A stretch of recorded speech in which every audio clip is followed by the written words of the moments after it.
the Mount of God. The Mount of God in the story during the time of Exodus is a prophetic foreshadow of what will occur in the latter times for the next Exodus in the end times. Looking at the Exodus itself and the account of its foreshadow, let's start by looking at the people going out to a mountain in the wilderness on eagle's wings. Exodus chapter 19, verse 3 and 4. And Moses went up unto God, and the Lord called unto him out of the mountain, saying, Thus shalt thou say to the house of Jacob, and tell the children of Israel, You have seen what I did unto the Egyptians, and how I bare you on eagle's wings, and brought you unto myself. And just like the Exodus, right, in the end times, the Lord has two prophets. Well, there was two prophets, Moses and Aaron, who brought the people out into an Exodus. Exodus chapter 4, verse 29 says, And Moses and Aaron went and gathered together all the elders of the children of Israel. And what did they do? They gathered them to go out into the wilderness and wait for the Lord on Mount of God. And after 3 days, something occurred. Exodus chapter 19, verse 11 says, And be ready against the third day, for the third day the Lord will come down in the sight of all the people upon Mount Sinai. So the Lord would come down after the third day on the mount above the people, and he would come down with lightnings and thunders, right? Exodus chapter 19, verse 16. And it came to pass on the third day in the morning that there were thunders and lightnings and a thick cloud upon the mount, and the voice of the trumpet exceeding loud, so that all the people that was in the camp trembled. This is all a prophetic foreshadow of what will occur in the latter days, in the end times. Even in the book of Acts, chapter 7, verse 38, they talk about the church being Israel in the wilderness during the time of the Exodus. This is he that was in the church in the wilderness with the angel which spake to him in the Mount Sinai, and with our fathers who received the lively oracles to give unto us. You see that? This is letting you know that it's going to occur for the church in the end. And we see two prophets preparing the people to go out into the wilderness like Moses and Aaron, to gather and assemble the elders of Israel. Revelation chapter 11, verse 3.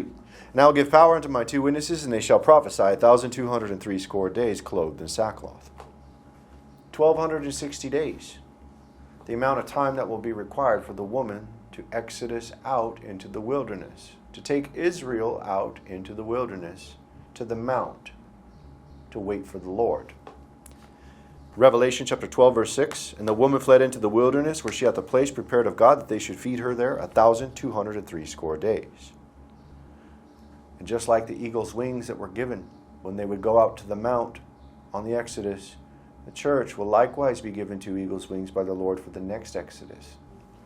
Revelation chapter 12, verse 14. And to the woman were given two wings of a great eagle, that she might fly into the wilderness, into her place where she is nourished for a time and times and half a time from the face of the serpent. So at the end of the 1,260 days, as the people are waiting at the mount, just like the time of Moses and Aaron when they went to the mount and waited for the Lord to descend, right? There was 3 days. They were told to wait for 3 days, right? At the end of the 1,260 days, the two prophets die, and then there are 3 days after which until the Lord will descend over the mountains. Revelation chapter 11, verse 11, it says, And after 3 days and a half the Spirit of life from God entered into them, and they stood upon their feet, and great fear fell upon them which saw them. And after those 3 days, we see lightnings and thunders, and the Lord coming down in a cloud. Revelation chapter 11, verse 19 says, And the temple of God was open in heaven, and there was seen in his temple the ark of his testament, and there were lightnings and voices and thunderings, and an earthquake and great hail. And then we see Christ coming down with thunders and lightnings in a cloud.